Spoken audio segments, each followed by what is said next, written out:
சட்டம் ஒழுங்கை பராமரிக்க வேண்டிய, கண்காணிக்க வேண்டிய காவல்துறை. குற்றங்கள் நிகழ்வதற்கு முன்னாலேயே அதை தடுக்க வேண்டிய காவல்துறை. ரவுடிகளை கண்காணித்து அவர்களை அந்த வன்முறை செயல்களில் இறங்காவண்ணம் கவனிக்க வேண்டிய, கண்காணிக்க வேண்டிய காவல்துறை. பிஜேபிக்காரங்க ஏதாவது டாஸ்மாக் கடையை ஏதாவது செஞ்சுருவாங்களோ அப்படின்னு ஒவ்வொரு டாஸ்மாக் கடை வாசல்லையும் போலீஸ்காரங்க நிறுத்தி வச்சுக்கிட்டு தான் காவல்துறை எதை செய்ய வேண்டுமோ அதை செய்ய வேண்டும். இந்த அரசாங்கம் காவல்துறையை அந்த திமுகவுடைய கட்சியினுடைய ஏவல் துறையாக நடத்தி கொண்டிருக்கிறது. என்ன பிராண்டு விற்கணும் அப்படின்னு அரசாங்கம் முடிவு. அப்போ அந்த பிராண்டை தயாரிக்கிற நிறுவனங்கள் யாருன்னு அரசு தான் முடிவு செய்யுது. அந்த நிறுவனங்களை அரசே ஆளுங்கட்சியை உருவாக்கி அவர்களுக்கு சாதகமாக நடக்குது. இதுதான் ஊழல். நான் ஒரு நிமிஷம் அந்த மது அருந்துபவர்கள் இடத்திலிருந்து நான் பேசுவதாக பாண்டிச்சேரியில் நீங்கள் எந்த கடைக்கு போனாலுமே நல்ல பெரிய கடைகளாக இருக்கும். பெரிய இந்த டிவி ஷோரூமில் போனாலும் வெளில கொஞ்சம் டீசெண்டாக இருப்பாங்க, லைட்லாம் போட்டிருப்பாங்க. ஆமாம், அதனால் அப்படி இருக்கும். அப்போது பார்த்தீங்கன்னா எல்லா பிராண்டும் கிடைக்கும். குவாலிட்டி ட்ரிங்க், தரமான மது. பில் இல்லாத சரக்குகள் இருக்கக்கூடிய வணிக வரித்துறையில் அவ்வளவு சோதனை நடக்கிறது. ஏன் டாஸ்மாகில் ஒரு இடத்துல கூட பில்லு கொடுக்க மாட்டாங்க? ஏன் மனு போட்டிருக்காங்க. அவர் என்ன சொல்கிறாரு? செஞ்சு நான் சட்ட ரீதியாக கையாள்வேன். சட்டவிரோதமாக செஞ்சு பாருங்க. நீங்கள் சட்டவிரோதமாக செஞ்சதுனால தான் எவ்வளோ பிரச்சனையே. டிவிஎஸ்சி எந்த கம்ப்ளைண்ட்டும் ரெஜிஸ்டர் பண்ண மாட்டேங்குது சார். ஏற்கனவே மற்றவங்களோட ரொம்ப பவர்ஃபுல்லான ஒரு பாடி சார் பண்ண முடியாதுங்க. கொஞ்சம் புரிஞ்சு சட்டம்னு ஒன்று இருக்குது. ஈடி நேரடியாக ரேஷன் கடை ஊழல் ஈடி நேரடியாக வர முடியாது. யாராவது ஒரே ஒரு ஆள் போய்க்கலாம். ஒரு ஆள் சொல்லிட்டேங்க, ஒரே ஒரு ஆள் சொல்லிட்டேன், என்கிட்ட காசே வாங்கலை, கொள்ளை அடிக்கிறாங்க, திருடிக்கிட்டு இருக்கிறாங்க. நாம் அதை போய் டிபேட்டே பண்ண முடியாது சார். அங்கே 10-20 ரூபாய் எக்ஸ்ட்ரா வாங்குறான் வாங்குறான் இல்லைன்னு யாராவது ஒரு ஆளை சொல்லுங்க பாப்போம். கைப்பொண்ணுக்கு கண்ணாடி தேவையா? எவ்வளோ பேர் அயோக்கியத்தில் நடந்துகிட்டு இருக்குது. சட்டம் ஒழுங்கு இன்ஸ்பெக்டர் நட் ரோட்டில் இருந்து டிராஃபிக் டைவர்ட் பண்ணிருக்காரு. சிஎம் போகிறாரு அப்படின்னா ஒரு 100 போலீஸை ரோட்டில் நிற்க வச்சுக்கிட்டு நான் என்ன சொல்கிறேன், சிஎம்க்கு பாதுகாப்பு தேவை தான், நான் இல்லைன்னு தான் சொல்கிறேன். ஆனால் ஒரு அளவு இல்லையா.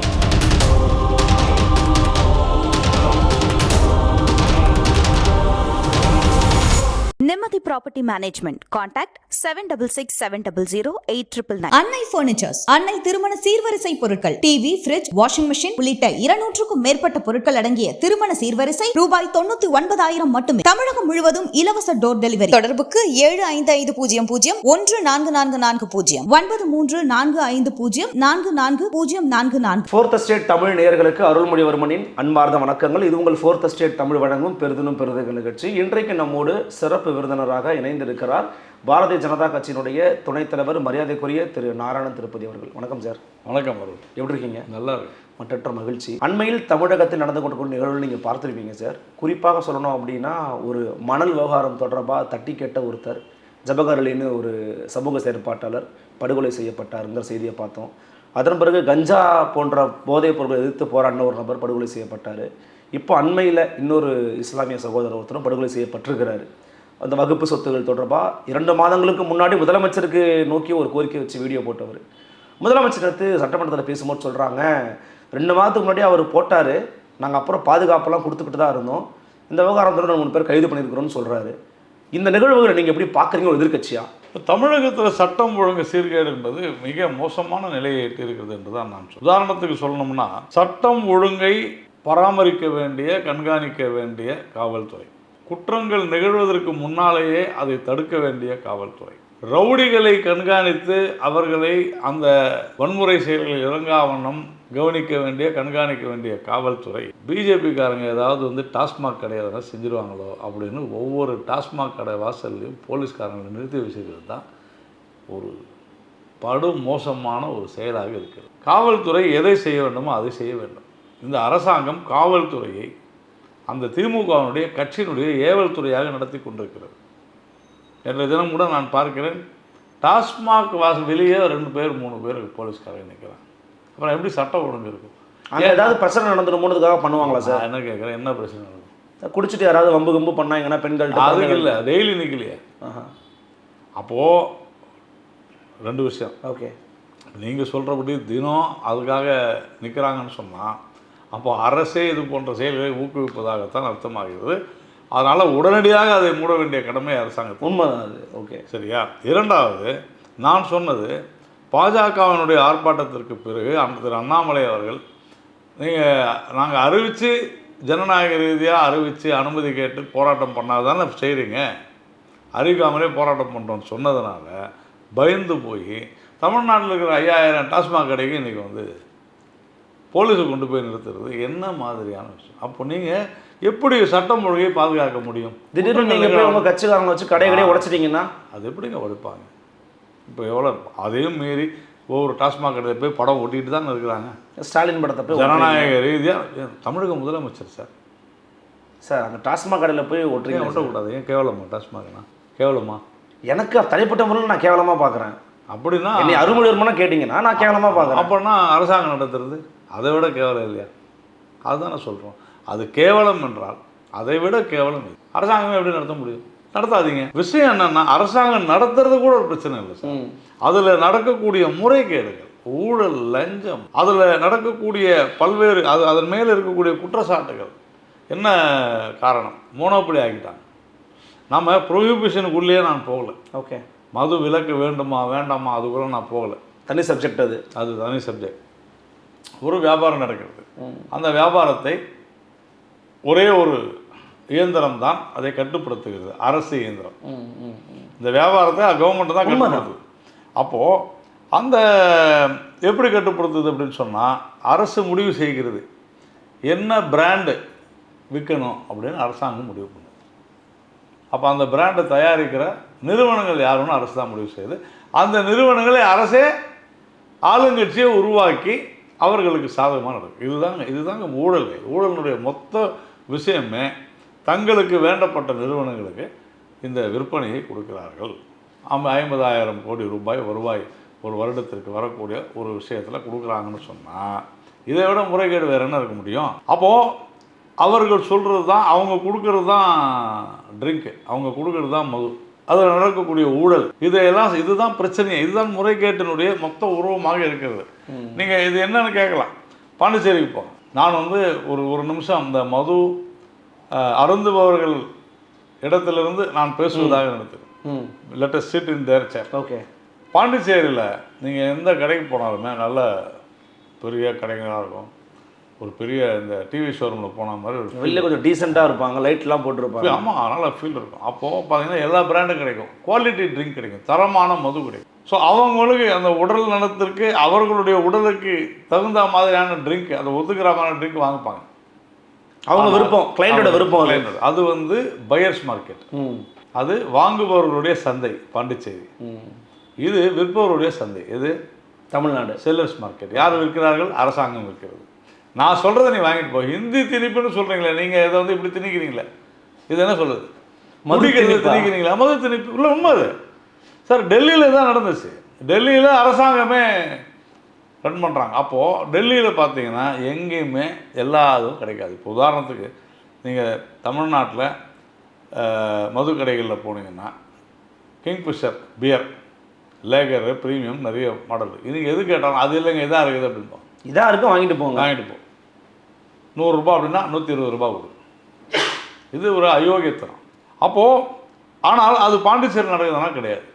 ஏன்னு சொன்னால் குவாலிட்டி ஆஃப் த ட்ரிங்க் வந்து அங்கே சரியாக இருக்கும். எது எப்படி இருக்க வேண்டுமோ அப்படி இருக்கும். இந்த கேரளா, பஞ்சாபில் பில்லிங் சிஸ்டம் ரொம்ப ப்ராப்பராக இருக்குன்றாங்க. இங்கே நீங்கள் பில்லு கொடுக்க மாட்டேங்கிறீங்க. நீங்கள் இன்றைக்கி பில் இல்லாத சரக்குகள் இருக்கக்கூடிய வணிக வரித்துறையில் வந்து அவ்வளவு சோதனை நடக்கிறது.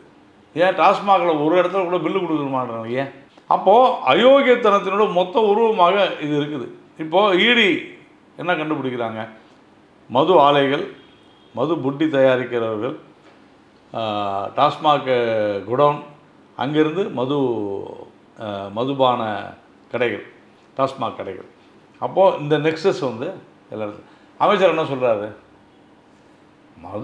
மது ஆலைக்கும் மது பாட்டில் தயாரிக்கிறவங்களுக்கும் அது அவங்களுக்குள்ள. ஆனால் நீங்கள் ட்ரேடே நீங்கள் தான் டிசைட். இந்த ட்ரேடே உங்கள் கவர்மெண்ட் கையில் தான் இருக்குது, ஆளுங்கட்சி கையில் தான் இருக்குது. இது அவங்களுக்குள்ள அப்படின்னு சொல்லி எஸ்கேப் ஆகணும்னு தப்பிக்க முடியாது சார். பட் அவர் இன்னொரு வேலிட் கொஸ்டின் ரைஸ் பண்ணுறாருல, எந்த எஃப்ஐஆர் பேஸ்டில் இந்த சர்ச் நடத்தினாங்க அப்படிங்கிறத இடி வெளிப்படுத்த மாட்டேங்கிறாங்க. நேற்று சட்டமன்றத்தில் தான் பேசுகிறாரு. பிஜேபி வந்து இந்த அரசாங்கம் மிக அருமையாக நடக்கிறது, அதை எப்படியாவது குற்றம் குறை சொல்லணுங்கிறதுக்காகவே பட்ஜெட் அறிக்கைக்கு முன்னாடி அறிக்கையை ரிலீஸ் பண்ணுறாங்க. அண்ணாமலை சொல்கிறாரு இடி வருது பார்த்துக்கோங்க அப்படின்னு சொல்லி அவர் சொல்கிறாரு. அந்த கொஸ்டின் வேலிடா இல்லையா உங்களுக்கு? இப்போ நேற்று கூட நான் பத்திரப்பதிவு துறையில் மிகப்பெரிய ஊழல் நடக்குது அப்படின்னு சொல்லி நான் வந்து இடிக்கே டேக் பண்ணிருக்கிறேன். நாராயணன் சொன்னதுனால தான் இடி வந்துச்சுன்னு சொல்ல முடியுமா? என்ன சார் அது? இல்லை சார், எக்ஸாக்டாக சொல்கிறார் சார் அண்ணாமலை சார். 1000 கோடிங்கிறார் அண்ணாமலை, அவர் சொல்கிற மாதிரி ஈடியும் 1000 கோடிங்கிறாங்க. ஈடி 1000 கோடின்னு சொல்ல புரிஞ்சுங்க. ஈடி இதுவரையிலும் 1000 கோடி கேஷ்ன்னு சொல்லியிருக்குது. இன்வெஸ்டிகேஷன் கண்டினியூஸ் சொல்லுது. அது உண்மைதான். இப்போ வரைக்கும் 1000 கோடி. அவ்வளோதாங்க விஷயம். அப்போது இங்கே ப்ராப்ளம் என்ன, எந்த எஃப்ஐஆர்லாம் அவங்களுக்கு சொல்ல வேண்டிய அவசியம் இல்லை. இல்லை அதில் 16லேருந்து எடப்பாடி பேர்லேருந்து இருந்துச்சுன்னா அப்போ நீங்கள் உங்கள் மேலே தப்புன்னு ஒத்துக்கிறீங்களா? 16லேருந்து இருந்துச்சுன்னா நீங்கள் ஆக்ஷன் எடுக்கல. யார் எடுக்கணும்? 16லேருந்து இருந்தாக்கா யார் எடுக்கணும்? திமுக எடுத்துருக்கலாம். ஏன் எடுக்கல? அப்போ அதை ஒத்துக்க. நீங்களும் ஆக்ஷன் எடுக்க மாட்டீங்க. இடி வந்து ஆக்ஷன் எடுத்தால் அதையும் நீங்கள் வந்து கேட்பீங்கன்னா என்ன அர்த்தம்? அமலாக்கத்துறையை பொறுத்தவரையில் அவர்கள் சட்ட ரீதியாக எதை சொல்ல வேண்டுமோ செய்வாங்க. பட் அதில் அவங்க என்ன சொல்கிறாங்க, கோர்ட்டில் போய் கேட்டிருக்காங்க. எந்த எஃப்ஐஆர் அடிப்படையில் கேட்டிருக்காங்க. லீகலாக அப்போ மனு போட்டிருக்காங்க. அவர் என்ன சொல்கிறாரு? செந்தில், நான் சட்ட ரீதியாக கையாள்வேன். சட்டவிரோதமாக செஞ்சு பாருங்கள். நீங்கள் சட்டவிரோதமாக செஞ்சதுனால தான் எவ்வளோ பிரச்சனையே. ஓகே, சட்ட ரீதியாக தான் கையாளணும். நாளைக்கு கைதானா சட்டவிரோதமாக பண்ண முடியுமா? முடியாது. சட்ட ரீதியாக போய் தான் பயில் எடுக்கும். அவங்க சைடில் சொல்லும்போது சார் செலக்டிவாக இருக்காங்க. பிஜேபியும் நடுவண் அரசும் செலக்டிவாக ஒர்க் பண்ணுறாங்க. என்னென்னா இப்போ செந்தில் பாலாஜி எடுத்துக்கோங்க சார். நான் இப்போ காமன் மேனாகவே கேட்குறேன். செந்தில் பாலாஜி இருக்கிற இடம் வந்து கொங்கு மண்டலமாக இருக்குது. அந்த பகுதியிலிருந்து தமிழக ஒரு நிமிஷம் சொல்லி முடிச்சிடுறேன். அவரை மட்டும் டார்கெட் பண்ணுறீங்க. இப்போ நாராயணன் சார் சொன்ன மாதிரி ரேஷன் கடையில் ஊழல், அறப்போரை தொடர்ச்சியாக எக்ஸ்போஸ் பண்ணிட்டு இருக்காங்க. அப்புறம் மற்ற பத்திரப்பதிவுத்துறையில் ஊழல், இவ்வளவு ஊழல் நடக்கும்போது why are you targeting only Senthil பாலாஜிங்கிறதுல கொஸ்டின். அதான் நீங்கள் தவறாக மறுபடியுமே பண்ணுறீங்க. நீங்கள் லஞ்சம் அப்படின்னு சொல்கிறது டிவிஎஸ்சினுடைய வேலை. ஓகே சார், புரியுதா? டிவிஎஸ்சி எந்த கம்ப்ளைண்ட்டுமே ரெஜிஸ்டர் பண்ண மாட்டேங்கிறாங்க. இதுதான் பிரச்சனை. இல்லை சார், ஏற்கனவே மற்றவங்களோட ரொம்ப பவர்ஃபுல்லான ஒரு பாடி சார். பண்ண முடியாதுங்க. கொஞ்சம் புரிஞ்சுங்க. சட்டம்னு ஒன்று இருக்குது. இடி நேரடியாக வந்து எதுவுமே செய்ய முடியாது. ரேஷன் கடையில் ஊழல்னு இடி நேரடியாக வர முடியாது. கொஞ்சம் புரிஞ்சுங்க. டிவிஎஸ்சி எஃப்ஐஆர் போட்டால் தான் வர முடியும். நீங்கள் டிவிஎஸ்சிக்கு ஒரு கோரிக்கை, லஞ்ச ஒழிப்புத்துறையே நடவடிக்கை நிறைய செஞ்சாச்சே. நிறைய நீங்கள் சொன்ன அறப்போரைக்கம் கூட போய் கோர்ட்டில் கூட கேஸ் போட்டுருக்காங்க. உடனே அவங்க போய் கோர்ட்டில் போய் இப்போ இன்னைக்கு கூட பாருங்கள் தடை வேணும்னு போய் கேட்டுருக்காங்க. டாஸ்மாக் போய் கேட்டிருக்காங்க. டாஸ்மாக் நிறுவனம் போயிருக்கோம். டாஸ்மாக் நிறுவனம். நான் என்ன சொல்கிறேன், முழு பூசணிக்காக சோத்தை வச்சு மறைக்க முடியாது சார். சோத்தில் வந்து முழு பூசணிக்காக மறைக்க முடியாது சார். டாஸ்மாகில் இந்த 10 ரூபாய் 20 ரூபாய் எக்ஸ்ட்ரா இல்லைன்னு யாராவது ஒரே ஒரு ஆள், சும்மா நீங்கள் எடுத்துகிட்டு போய் நீங்கள் போய் கேளுங்க. ஒரு ஆள் சொல்லிட்டேங்க, ஒரே ஒரு ஆள் சொல்லிட்டேன் என்கிட்ட காசே வாங்கலைன்னு. கொள்ளை அடிக்கிறாங்க, திருடிக்கிட்டு இருக்கிறாங்க. நாம் வந்து அதை போய் டிபேட்டே பண்ண முடியாது சார். அங்கே 10 20 ரூபாய் எக்ஸ்ட்ரா வாங்குறான் வாங்குறான் இல்லைன்னு யாராவது ஒரு ஆளை சொல்லுங்கள் பார்ப்போம். கைப்பொண்ணுக்கு கண்ணாடி தேவையா? எவ்வளோ பேர் அயோக்கியத்தில் நடந்துகிட்டு இருக்குது சார். ஒரு 6000 கடை இருந்துச்சு. இப்போ அது இப்போ குறைஞ்சி போச்சு இந்த 2-3 வருஷத்தில். நான் அன்றைக்கே சொல்லுவேன், ஒரு கடைக்கு 5000 பாட்டில் ஒரு நாளைக்கு விற்றா 50,000 ரூபாய் ஒரு நாளைக்கு. 10 ரூபா 10 ரூபா 10 ரூபா. 6000 கடைன்னா எவ்வளோ ஆச்சு? 30 கோடி ஒரு நாளைக்கு. 900 கோடி ஒரு மாதத்துக்கு. வருஷத்துக்கு எவ்வளோ? 10,000 கோடி. 10 ரூபா 10 ரூபா 10,000 கோடி கொள்ளடிக்கிறானுங்க சார். பாட்டில் எடுத்து மது பாட்டில் என்ன ஒரு பாட்டில், ஒரு பீர் பாட்டிலுடைய ஒரு பீர்னுடைய விலை 100 ரூபான்னு சொன்னால் 10 ரூபா ஒரு பாட்டில் விலை. சரியா? உதாரணத்துக்கு வச்சு புரியுது.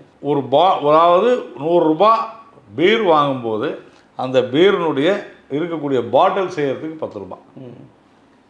சரி, நான் 2வது நாள் போகிறேன். ஒரு பாட்டிலை 3 முறை யூஸ் பண்ணுறாங்க. ஓகே, அது தெரியுமா உங்களுக்கு? எனக்கு தெரியாது சார். சரி, நான் இன்னும் உங்களுக்கு புரியுற மாதிரி சொல்கிறேன். பீரை குடிச்சிட்டு ரோட்டில் போட்டு போகிறாங்கன்னு வச்சுக்கோங்க. அது என்ன ஆகும்? அந்த பாட்டில் குப்பை தொட்டிக்கு தான் போகும். குப்பை தூய்மை பணியாளர்கள் அதை தூக்கிட்டு போய் போட்டுருவாங்க. அது எவ்வளோ பெரிய இண்டஸ்ட்ரி தெரியுமா? ஓகே, நீங்கள் கோல்டு தங்கத்தை போட்டால் கூட அது அப்படியே இருக்கும். பீர் பாட்டில் போட்டால் இருக்காது. ஓகே, 10 நிமிஷம் தூக்கிட்டு போயிடுவாங்க. அதுக்குன்னு ஒரு சிஸ்டமேட்டிக்காக ஒர்க் பண்ணுற ஆட்கள் இருக்கிறாங்க. அது உடனடியாக அது கலெக்ட் செய்யப்பட்டு நேராக நிறுவனங்களுக்கே போயிடும். ஓகே, போன பிறகு என்ன பண்ணுவாங்க? ரீசைக்கிள் பண்ணுவாங்க. அதை வந்து சுத்தமாக கழுவுறாங்களா, அதை விட்டுருங்க. அதை வந்து ரீசைக்கிள் பண்ணுவாங்க. அப்போ என்ன ஆகும்? காஸ்ட் என்ன ஆகும்? ரீசைக்கிளிங் காஸ்ட்டு தான் அது. ஓகே, 2 ரூபாய் இல்லை 3 ரூபாய். இப்போது நேற்று நீங்கள் முதல் பாட்டிலுக்கு 100 ரூபாய்க்கு வாங்குறீங்க, ரெண்டாவதாக ஒரு ஆவரேஜாக சொல்கிறேன், ரெண்டாவதாக வாங்கும்போது என்ன ஆகணும்? கொஞ்சம் கம்மியாகணும், 7 ரூபாய் கம்மியாகணும். கம்மியாகுதா? ஆகுதா? ஆகிறது இல்லையா? அதுதான் இதுதான் ஃப்ராடு. இது எங்கே ஆகுது? இதுதான் பெரிய மோசடி. பாட்லிங் கம்பெனியில் இதுதான் மோசடிங்க. மது ஆலைகள் நடக்கும், இதெல்லாம் நீதிமன்றத்திலே பேசப்பட்டது. அதனால தான் பாட்டில் திருப்பி கொடுத்தா நீங்கள் 10 ரூபாய் கொடுங்கன்னு ஒரு உத்தரவு வந்ததில்லை. எதுக்கு இதெல்லாம் வந்துச்சு? நீங்கள் யோசனை பண்ணி பாருங்கள், எவ்வளோ பெரிய மோசடி நடக்குது இதில். பாரில் நடக்கிற மோசடி, அது டெண்டரில் நடக்கிற மோசடி, இன்ஃப்ளேட்டட் பில்ஸு, ரொம்ப ரொம்ப ரொம்ப ஆணித்தரமாக அழகாக அருமையாக கோர்வையாக பிரைமா ஃபேசி இதில் வந்து முகாந்திரம் எப்படி இருக்கிறதுன்றதை தெளிவாக சொல்லியிருக்கிறாங்க அமலாக்கம். இல்லை, ஆனால் இதில் சார் இப்போ நான் அந்த கொஸ்டினுக்கு வந்துடுறேன். இந்த தொடர்ச்சியான படுகொலைகள் சொன்னேன் இல்லையா, இதோட எப்படி கனெக்ட் பண்ணுறீங்க? இது எல்லாத்துக்குமே காரணம் மது தாங்க, மிக முக்கியமானது. நீங்கள் காவல்துறையினுடைய எஃப்ஐஆர் பாருங்க. நான் வந்து மற்ற எல்லாத்துக்கும் நீங்கள் மற்ற எதுவுமே நான் போகல, நான் வந்து நேரடியாகவே சொல்லணும்னா எந்த ஒரு கொலை நடந்தாலுமே அந்த எஃப்ஐஆர் பார்த்தீங்கன்னா கடைசியில் ஒரு வரி போட்டிருப்பாங்க, மது அருந்தி விட்டு குடி போதையில் வெட்டினார்கள். இப்போ நேற்று ஈரோடில் ஒரு ரவுடியை வெட்டுறாங்க, அவர் சரித்திர பதிவேடு குற்றவாளி. பார்த்தீங்கல்ல, பட்ட பகலில் தேசிய நெடுஞ்சாலைன்னு நினைக்கிறேன். ஆமாம், அப்படி ஒரு கொலை நடக்குதுன்னா இதுக்கெல்லாம் காரணம் என்ன? இல்லை, இது என்ன சொல்கிறாங்கன்னா சார், சட்டம் ஒழுங்கு பிரச்சனை இல்லைங்க, தனி மனிதர்கள் இடையில நடக்கிற பிரச்சனையை சட்டம் ஒழுங்காக மாற்றுறீங்கன்னு திமுகவினர் குற்றச்சாட்டு வைக்கிறாங்க. பாருங்க, தனி மனிதர்களுக்குள்ள இருக்கிற விரோதம் தான், அதில் ஒன்றும் சந்தேகம் இல்லை, நான் வந்து இல்லைன்னா சொல்ல. ஆனால் அது அந்த தைரியத்தை கொடுப்பது யார்? தனி மனித செயல்கள்னால ஒருத்தனை கொலை பண்ணலான்ற தைரியம் எங்கிருந்து வருதுன்னு சொன்னால் 2 விஷயத்தினால. ஒன்று மது, இரண்டாவது காவல்துறையினுடைய மெத்தனம். காவல்துறை ஏன் மெத்தனமாக இருக்கிறது? விஜிலண்ட்டாக காவல்துறை இல்லை. முதலமைச்சர் போனால் 100 போலீஸு, துணை முதலமைச்சர் போனால் 100 போலீஸு போட்டிங்கன்னா சட்ட ஒழுங்கு எப்படி சார் கவனிப்பாங்க? இங்கே நீங்கள் வந்து காவலருக்கும் அதிகமான இடங்களை வந்து காலியாக இருக்குது, நீங்கள் இன்னும் ஃபில் பண்ணல. அப்போது நீங்கள் இந்த மாதிரியான பிரச்சனை வரும்போது காவல்துறையை நீங்கள் ஏவல் துறையாக மாற்றி விட்டீர்கள். ப்ரெஷர், அவ்வளோ ப்ரெஷரு, பொலிட்டிக்கல் ப்ரெஷர். நீங்கள் டாஸ்மாக் கடையில் போய் போலீஸ்காரன் நிற்க சொன்னீங்கன்னா ஒரு 7 போய் நிறுத்துன்னு இருக்காரு சார். நேற்று நான் எங்கள் வீட்டு பக்கத்தில் இருக்கிற டாஸ்மாக் கடை வாசலில் போய் வேணும்னே கொடியோடு தான் போனேன், அங்கே போய் நிறுத்தினேன். அப்புறமா என்ன சார் இங்கே வந்து என்ன சார் என்ன, கவலைப்படாதீங்க நான் வெளியே போய்கிட்டு இருக்கிறேன் அப்படின்னு. இன்றைக்கி நிலைமை தான். அப்போது நீங்கள் அந்த குற்றவாளிகளுக்கு நான் கொலை செய்தால் கூட என்னை கேட்பதற்கு யாரும் இல்லை என்கிற அந்த பயம் இல்லாத ஒரு விஷயத்தை உருவாக்கினது யார் சார்? ரவுடிங்கெல்லாம் யார் சார்? யாருங்க ரவுடிங்கெல்லாம்? எங்கே மேலே இருந்து குதிச்சிட்டாங்களா? இல்லை, இங்கே இருக்கிறவங்க தானே, எல்லாருக்கும் தெரியும் சார். ஒன்றும் இல்லை, நான் வந்து தமிழ்நாடு போலீஸ் சாதாரண போலீஸில் ஒரு போலீஸ் ஸ்டேஷனுக்கு போனீங்கன்னா அந்த லிமிட்டில் யாரெல்லாம் எங்கெங்கெல்லாம் ரவுடிங்க இருக்கிறாங்க எல்லாமே தெரியும். கஞ்சா கடத்துறவன், எவன் வந்து போதை மருந்து இது பண்ணுறவன், எவன் பிக்பாக்கெட் எல்லாமே தெரியும். எல்லாருக்கும் தெரியும் சார். என்ன ஒன்று சட்டம், அவங்க வந்து இவங்களை பர்மனெண்ட்டாக ஒன்றும் செய்ய முடியாது. ஒரு வழக்குனா பிடிச்சின்னு விடுவாங்க, கோர்ட்டு கூட்டுன்னு போய் விடுவாங்க, 6 மாதம் ஜெயிலுக்கு போவான், திருப்பி வருவான். அவங்கள கண்காணிக்கிறது தான் காவல்துறையுடைய வேலை. அதை விட்டுட்டு டாஸ்மாக போய் கண்காணிச்சிட்டு இருக்கீங்களே, இப்போ புரியுதா உங்களுக்கு? அப்போது அவர்களுடைய காவலர்களுடைய கண் பார்வையிலிருந்து அவர்கள் வெளியே செல்கிறார்கள். குற்றங்கள் நடப்பதற்கு ஏதாக காவல்துறையுடைய மெத்தன போக்கு நடைபெறுகிறது. நீங்கள் போங்க, நிறைய இடத்துல இப்போ நடக்கிற விஷயம், இந்த கிரைமில் ஓகே சிவில் கேஸை பூரா விசாரிக்கிறாங்க. கிட்டத்தட்ட கட்ட பஞ்சாயத்து கூட சொல்லுவாங்க, நான் அதுக்கு உள்ளே போகலை.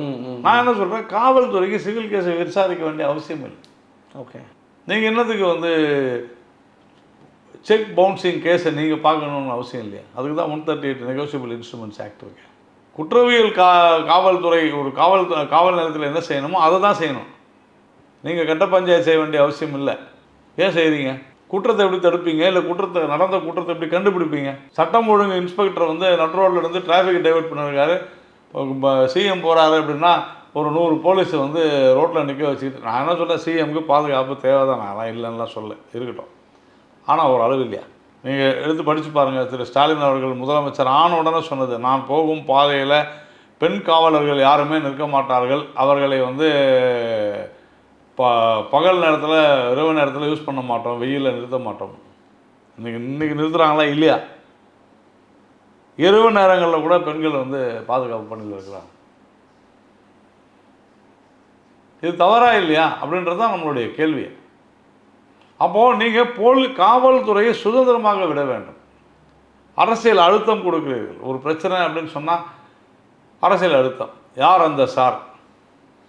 உதாரணத்துக்கு இன்றைக்கி அந்த ஜாக்கிர் ஹுசேன் வந்து அவர் வெட்டி படுகொலை செய்கிறார். அவர் ஓப்பனாக சொல்கிறாரு 2 காவல்துறை அதிகாரிகளை. அவங்களெல்லாம் நேரம் இருக்காது இதுக்குன்னு. இன்றைக்கி சஸ்பெண்ட் பண்ணியிருக்காங்க. நீங்கள் அதை முன்னாலே செஞ்சுருக்கலாமே. அதனால் நிர்வாகம் சரியில்லை என்று நான் சொல்கிறேன். இன்றைக்கி எங்களுடைய ஆர்ப்பாட்டமே நடந்துச்சு. இது டாஸ்மாக் ஆர்ப்பாட்டம். நீங்கள் பார்த்துருப்பீங்க. எத்தனை போலீஸ் தெரியுமா சார்? நான் எங்கள் வீட்டில் எங்கள் இன்ஸ்பெக்டர் ஃபோன் பண்ணுறாரு. சார் எங்கே சார் இருக்கீங்க? கிளம்பிட்டேங்க, வெளியே போயிட்டுருக்கேன். நான் கிளம்பி வந்துட்டு அப்புறம் போலீஸ் போகுது வீட்டுக்கு. நான் இருக்கிறேன்னு பார்க்க. நான் இருந்தேன் என்னை ஹவுஸ் அரெஸ்ட் பண்ணுறதுக்கு. ஓ, எதுக்கு இந்த நேரத்தை ஏன் நீங்கள் செலவு பண்ணுறீங்க? நான் போனேன், நான் என்ன பண்ணுவேன்? ஆர்ப்பாட்டம் பண்ண போகிறேன் ராஜரத்ன ஸ்டேடியம். அங்கே போகிறதுக்குள்ளே பார்த்தீங்கன்னா அடையாறுலேருந்து நான் ராஜரத்ன ஸ்டேடியம் போகிற வழியிலும் ஒரு 5 இடத்துல வந்து போலீஸ் வந்து நிறுத்துகிறாங்க. நான் அவங்கள்ட்ட சண்டை போட்டுட்டு போகிறேன். ஏங்க என்னையா who are you to stop me? நான் எங்கேயோ போகிறேன், உங்களுக்கு என்ன வந்துச்சு? நீங்கள் காவல்துறையினுடைய முழு கவனமும் பிஜேபி போராட்டம் நடத்தக்கூடாது. இதில் தான் சார் இருக்குது. ராஜரத்ன ஸ்டேடியத்தில் எத்தனை போலீஸ் இருந்தாங்க? 100க்கும் அதிகமான காவல்துறை. நான் என்ன கேட்குறேன், சரி அப்புறமா நீங்கள் அரெஸ்ட் பண்ணி கூப்பிட்டு போனீங்க. எவ்வளவு காவல்துறையுடைய வாகனம், petrol waste, diesel waste, bus எவ்வளோ டீசல் வேஸ்ட்டு, அன்றைக்கி சாப்பாடு செலவு வேஸ்ட்டு, கால நேரம் பண விரயம் எல்லாமே நடந்துச்சு. இதெல்லாம் எதுக்கு? ஒரு 1/2 மணி நேரம் நாங்கள் வந்து ஆர்ப்பாட்டம் பண்ணிட்டு ஒரு விழிப்புணர்வு ஏற்படுத்திட்டு போயிருப்போம். உண்டா இல்லையா? ஏன் நீங்கள் செய்யலை? அப்போது உங்களுடைய மேனேஜ்மெண்ட், உங்களுடைய நோக்கம் சட்டம் ஒழுங்கை பேணி காப்பதில் இல்லை. உங்களுடைய நோக்கம் குற்றங்களை தடுப்பதில் இல்லை. உங்களுடைய நோக்கம் உங்களுடைய அரசியல் எதிரிகளை எப்படி அடக்குவது, எதிர்ப்புகளை மட்டுப்படுத்துவதுன்ற. அப்புறமா அதை காவல்துறையை நீங்கள் வந்து செக்யூரிட்டி கார்டு மாதிரி வச்சுருந்தா என்ன அர்த்தம்?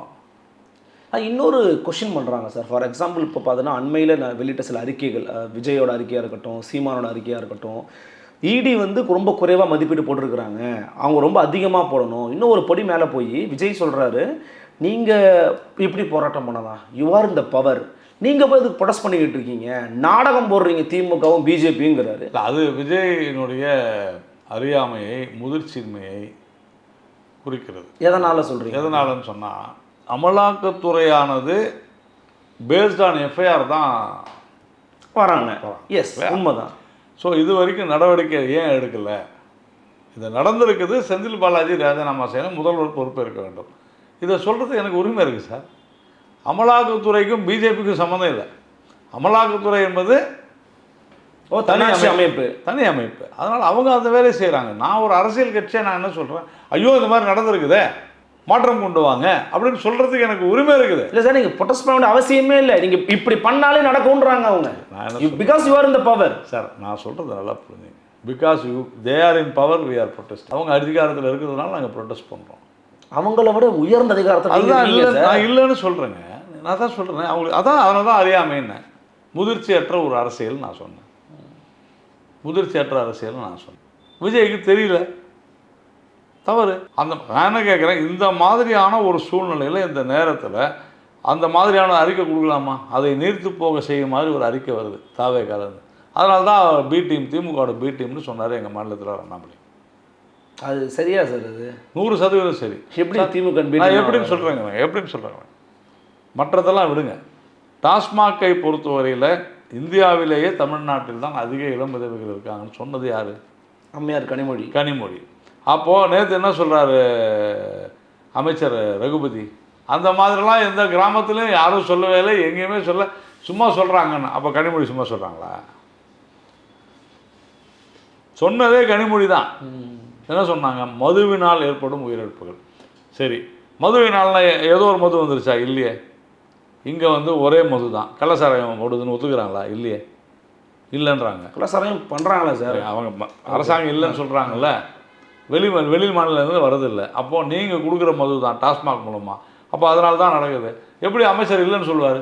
சரி சார், இதில் எங்கே சார் விஜய் வந்து? நான் சொல்கிறேன், விஜய் அதான் விஜய் எப்படி இவ்வளவு ஒரு மோசமான அதாவது துர்மரணங்கள், விதவைகள் அதிகமாகிறார்கள். அதே மாதிரி ஒவ்வொரு பாட்டிலுக்கும் கொள்ளையடிக்கப்படுகிறது. அதே மாதிரி இந்த ஊழலினால தரமற்ற மது வருவதனால உடல்நலக்கேடு வருகிறது. இந்த விவகாரத்தை முன்வைத்து அந்த விழிப்புணர்வை ஏற்படுத்துவதற்காக நாங்கள் ஜனநாயக ரீதியாக ஒரு போராட்டம் நடத்தும் போது நீங்கள் ஏன் பண்ணுறீங்கன்னு கேட்டால் அது பீட்டியமாக இல்லையா? 2 பேருமே நடிக்கிறீங்கன்றாரு சார் அவரு. நான் சொல்கிறேன், நீங்கள் நான் வந்து என்னை பற்றி மட்டும்தான் பேச முடியும். நானும் ஒரு நல்ல மக்களுடைய நலனுக்காக நான் ஒரு போராட்டம் மேற்கொள்ளும் போது நீ நடிக்கிறேன்னு சொன்னான், தவறு இல்லையா? அது தவறுன்றது உங்க பார்வை தான் சார். ஆனால் பி டீம்னு ஏன் சார் சொல்லணும்? யார் ஒருவருடைய சொல்ல முடியுமா? உங்களுக்கு புரிய மாட்டேன். நாங்கள் எங்களுடைய போராட்டத்தின் மூலமாக மக்களிடையே ஒரு எழுச்சியை கொண்டு வரும்பொழுது அந்த எழுச்சியை நீங்கள் மட்டுப்படுத்த நினைத்தால் நீங்கள் திமுகவுக்கு ஆதரவாக செயல்படுவதை நான் சொல்ல முடியும். இப்படி சொன்னீங்கன்னு வச்சுக்கோங்க சார், 2024 அதிமுகவோட பிஜேபி கூட்டணி வைக்கல. So BJP B team of டிஎம்கேன்னு சொன்னால் எப்படி இருக்கும்? நல்லா இருக்குமா அது? இல்லை, நீங்கள் நான் சொல்கிறது புரியல. நாங்கள் எந்த காலத்துலையும் திமுகவுக்கு ஆதரவாக பேசலையே. இப்போ நீங்கள் திமுக செயல்பாடு அவர் திமுக ஆதரிச்சு ஒருத்தர் பேசலையே விஜய். இது திமுக ஆதரவு இல்லாத ஏங்க. நான் வந்து உங்களுக்கு அவர் ஒர்க் ஃப்ரம் ஹோம் பண்ணிக்கிட்டு இருக்காரு விஜய், சரியா? ஃபீல்டில் இறங்கி வேலை செய்யலை சார். அவர் வந்து 3 மணி நேரம் 4 மணி நேரம் தான் சார் பேசினார். ஆனால் பார்த்தீங்களா, மீடியாக்கள் கதறுகிறதுன்னு அவங்க தொண்டர்கள் சொல்கிறாங்க. அதே மாதிரி தான் மீடியாக்கள் பேசிட்டு தானே இருக்குது. நீங்களும் எதிர்கட்சிகளுக்கு குரல் கொடுத்துட்டு தானே இருக்கீங்க. சினிமா நடிகர்களுக்கு கூட்டம் வரதான் செய்யும், ஆதரவு தான் செய்யும். அதை விடுங்க. உங்களுக்கு எவ்வளோ ஓட்டு அவருக்கு இருக்குன்னு உங்களுக்கு தெரியுமா? அதாவது எனக்கு தெரியாது யாருக்குமே அவருக்கே தெரியாது. நான் அவருக்கே தெரியாது, சும்மா என்னாலும் சொல்லிடலாம். அதை விட்டுருங்க. நான் சொல்வது, ஒரு மிகப்பெரிய போராட்டத்தை தமிழர்களுடைய நலன் காக்க, தமிழ் பெண்களுடைய நலன் காக்க நாங்கள் போராடும் பொழுது இதை கம்யூனிஸ்டோ இல்லை காங்கிரஸோ சொல்லியிருந்தா பரவாயில்ல. அதுதான் நான் சொல்லுவேன். திருமாவளவன் ஆதரிச்சார். அப்போ திருமாவளவனே நான் சொல்கிறேன், நான் பாராட்டுறேன், வரவேற்கிறேன். திருமாவளவன் அவர்களே சொல்கிறார், இதை வந்து இந்த விஷயத்துக்காக இந்த விஷயத்தில் ஆதரிக்கணும், இது வந்து சரிதான் அப்படின்னு அவர் சொல்கிறாருன்னா அப்போ அதுதானே உங்கள் ஸ்டாண்டாக இருக்கணும். நீங்கள் அதை விட்டுட்டு இவங்க ட்ராமா ஆடுறாங்க அப்படின்னு சொன்னால் அப்போ நீ வந்து இப்போ களத்தில் வந்து போராட. அதுதான் அண்ணாமலை அவர்கள் சொன்னார்கள், களத்தில் வந்து போராடி பாருங்க தெரியும் அப்படி. அதை மட்டும் அவர் சொல்லலை, சில வார்த்தைகள்லாம் பயன்படுத்தினார். இது வரைக்கும் நான் நாராயண திருப்பதி சார் இந்த மாதிரி பேசி நான் பார்த்ததே கிடையாது. நீங்கள் டீசெண்டாக பேசுகிறீங்க. அவர் வந்து இடுப்பு நடிக்கிறவர்னு சொல்லலாமா சார்? இல்லைங்க, நினச்சி பாருங்களேன். இல்லைங்க, நான் ஒன்று சொல்கிறேன். நீங்கள் எங்கள் போராட்டத்தை கொச்சப்படுத்தினா தவறு தானே. மக்கள் கொதித்து போயிருக்கிறார்கள் sir. Political statement is different from the attack sir. இல்ல இந்த மாதிரி கிரிட்டிசைஸ் பண்ணலாமா சார்? மக்கள் வந்து கொதித்து போயிருக்கிறார்கள். உங்களுடைய நோக்கம் என்னன்னா இந்த போராட்டத்தை நீர்த்து போக செய்ய வேண்டும் என்பதற்காக வந்த அறிக்கைகள், நீங்கள் திமுகவுக்கு ஆதரவாக நீங்கள் கொடுத்திருக்கக்கூடிய அறிக்கை உங்கள் மொழியில் சொன்னாதான் புரியும்னா அந்த மொழியில் அவர் சொல்லியிருக்காரு. ரொம்ப தவறான விஷயம் சார். அதான் சொன்ன நீர்த்து டைல்யூட் பண்ண வச்சிருக்காங்க. Is that wealthy statement sir? Is that healthy ஸ்டேட்மெண்ட்டா? அவர் நம்ம புசியானது கொடுத்தது வெல்தி ஸ்டேட்மெண்ட்டா சார்? அது வந்து பொலிட்டிக்கலாக உங்களை பேசுறது சார். நீங்களும் பொலிட்டிக்கலாக பேசுங்க சார். ஆனா அது பொலிட்டிக்கலா இல்ல சார். உங்க கட்சியில நடிகர்களே இல்லையா? அது ஒரு தொழில் சார். அது பொலிட்டிக்கலா இல்லங்க. அது பொலிட்டிக்கலா எப்படி இருக்குது? தனிப்பட்ட இதில் அண்ணாமலை அவர்கள் தாக்கி பேசியிருக்காரு. முழுக்க திமுகவுக்கு ஆதரவாக, மதுவிற்கு ஆதரவாக பேசினார், கொடுத்த ஒரு ஸ்டேட்மெண்ட். அந்த கோபத்தில் அவர் பேசினார் சார். திமுகவோட பி டீம்ன்றது கூட பொலிட்டிக்கல் ஸ்டேட்மெண்ட் தான் சார். அது தாண்டி இறங்கி பேசுறத எப்படி சார்? நீங்க இது வரைக்கும் அந்த மாதிரி ஒரு இடத்துல பேசியிருக்கீங்களா? நான் எவ்வளவு பிரஸ் மீட் பண்ணிருக்கீங்க, நீங்க பேசியிருக்கீங்களா? நான் சொல்றது கொஞ்சம் புரிஞ்சுங்க. அண்ணாமலை அவர்கள் எந்த அளவிற்கு மனம் கொதித்து போயிருந்தால் அதை பேசியிருப்பார்னு யோசனை பண்ணோம். அது மாதிரி பேசலாமா? வாட் ப்ரோ, ஏன் ப்ரோன்னு கூட அவர் பேசினார். சரி, விடட்டும். ஆனால் இந்த மாதிரியான ஒரு விஷயத்தில் நீங்கள் அவர் வந்து தேசிய கல்விக் கொள்கையை பற்றி பேசினார். யார்? விஜய் பேசினார். ஓகே, நோ ப்ராப்ளம், நம்ம பதில் சொல்லுவோம். அது கொள்கை சார்ந்த விஷயம். அதே மாதிரி டீலிமிட்டேஷன் பற்றி பேசினார். ஓகே, பதில் சொல்லுவோம். இதில் நீங்கள் பேசலாமா? ஒரே நோக்கம் தானே இருக்க முடியும். மற்ற எல்லா கட்சிகளும் தமிழ்நாட்டில் இந்த விஷயத்துக்காக போராடாமல் இருக்கும் பொழுது, அதாவது ஒரு விஷயத்திற்காக தமிழ்நாட்டில் அனைவரும் போராட வேண்டும் என்று சொன்னால் அது டாஸ்மாகில் நடக்கக்கூடிய அநியாயமான மோசடிகளுக்காக, கொள்ளைக்காக, திருட்டுக்காக போராடணும். வேறு எந்த கட்சியும் முன் வராத போது பாரதிய ஜனதா கட்சி வந்தால் நீங்கள் எங்களோட சேர்ந்து வாங்கன்னு சொல்லலை. குறைந்தபட்சம் எங்களை நீங்கள் அவமானப்படுத்தாது இருக்கலாம்ல. அவர் திமுக திட்டுன்னு அறிக்கை விட்டாரு.